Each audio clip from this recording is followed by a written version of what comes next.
What's going on, guys? Chad here with Greenlight Shooting, and welcome back to this new 5-minute gun review. Today we're talking about the Chiappa Rhino 40DS. Some people call it Chiappa, I call it Chiappa. I don't really know. We're here at T&T Guns and Range in Murray, Utah, one of the most premier ranges in the United States. If you're around, definitely check them out. Otherwise, hit up their website, show them some love. That link is down in the video description below. So, as I mentioned, we're doing a 5-minute gun review. The goal here is to talk all about this gun in a subjective manner in under 5 minutes. I'm not going to go too deep into the tech specs. If you're interested in those, you can look those up online. I've only got a limited amount of time, so I want to give you my opinion on these guns. So, 5 minutes on the clock. Let's go. Today, as I mentioned, we're talking about the Chiappa Rhino 40DS. The Rhino is famous because, as you can see right here, the barrel is very low. It's coming out of the bottom hole in your cylinder rather than the top, where most of them are coming out of. So it's a very interesting design. It's one of the only ones I've seen this style. You see this gun in video games and movies all the time just because it looks so cool. But yeah, so the grip is really interesting. This one's sort of like it's like almost a soft rubbery leather. There's a ton of different grips you can throw on here. You can stylize this thing out quite a bit. I should mention before we get too deep in, this thing's really expensive. Like, more expensive than I think it probably should be, but I don't really know. MSRP I want to say is like $1,169, something around that price range. So it's very, very pricey. You're looking between $800 and $1,000 for these pretty much anywhere you find them. There is a couple different versions. This one, the DS, means that it is double and single action. So as with most revolvers, you've got your hammer here. Pulling this hammer back will rotate that cylinder, making you, just the single action, really short trigger pull. And then, of course, you've got a double action trigger pull, which is relatively difficult, but it rotates that cylinder as well as drops that hammer for you. So a little bit more about the gun itself. Up on top here, on the sights, we've got fiber optic that comes stock, which is nice. Really easy to see out in the daylight or anything like that. Those things really, really pop. The front frame here is a little bit skeletonized, I guess probably to keep weight down. I like that. As I mentioned, the barrel is running down here, so they probably had to throw this up here to, give you that front sight and stuff like that.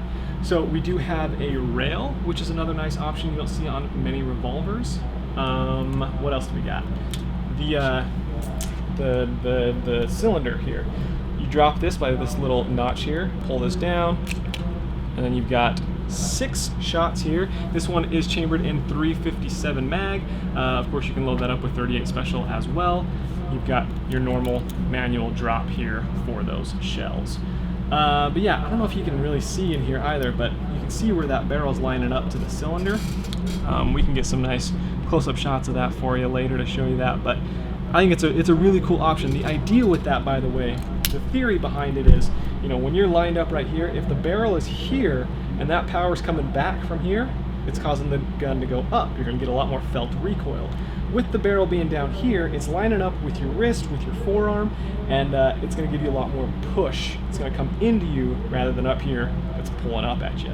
So it should be less felt recoil. It should allow you to get your sight picture back on that much faster. And I have shot this gun quite a bit before. It's absolutely one of my favorites to shoot, but I'm going to shoot it again for you guys so you can kind of see what that recoil looks like.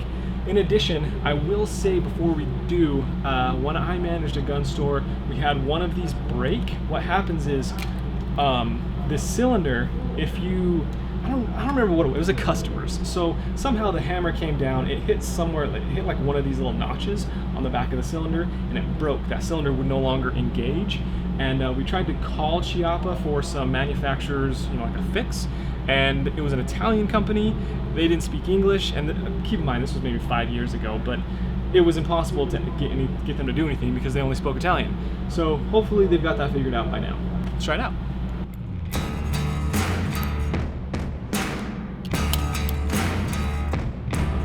I'm gonna do this first one at double action, and all the rest at single action.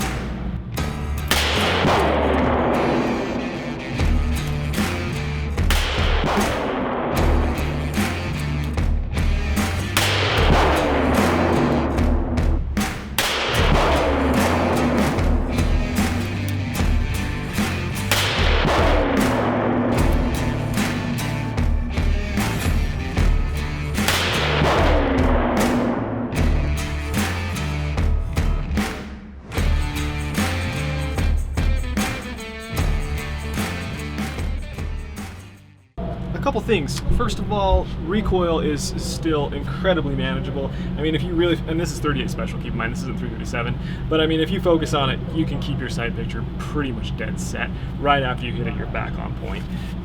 The other thing is, look at that. Okay, so I usually hold the gun like this, right? I have my thumbs forward and thumbs against the slide. Now, you see what that cylinder did to my thumb? That broke through this glove, and it hurt very badly. So I ended up having to hold the gun with my left thumb, I mean like down by the trigger, or like away from the gun. If I put it anywhere near up here, it did that. So I'm not a huge fan of that. I don't feel like it did that last time I shot this, but I guess I don't remember, but yeah, not cool, bro. Anyways, shots here, we were on this target. So I think my first ones were maybe up here, and then I kind of walked my way down. See, I did get one in the red, which is pretty nice. It's only like 10 yards out there, so it's not far. But yeah, it's an extremely accurate, easy to shoot, low recoil gun. This steel, I don't really know what this is, but whatever material this is extremely heavy, so it takes up a lot of the recoil, as well as that barrel being lower. It's a heavy feeling, sturdy, super durable. I don't know about durable, but it's a super heavy duty gun. Anyways, I'm extremely happy with the way it shoots. I just have to readjust my hand placement clearly, but overall it's a fantastic gun. It's super heavy duty, it's super accurate, it's incredibly easy to shoot. It's a cool take, a little bit innovative take on your traditional revolver. Price is a little high for my taste, but I mean, it's a well-made gun. So anyways, that's the 5-minute review on the Rhino 40DS. I hope you enjoyed it. If so, hit that thumbs up button. I feel like I went a little over on this one, but it is what it is. Leave a comment below. Let me know what you think of this. Let me know requests for future 5-minute reviews. We'll get those done. 2 a week is my goal. And yeah, see you next time on Greenlight Shooting. Make sure to subscribe if you're not already.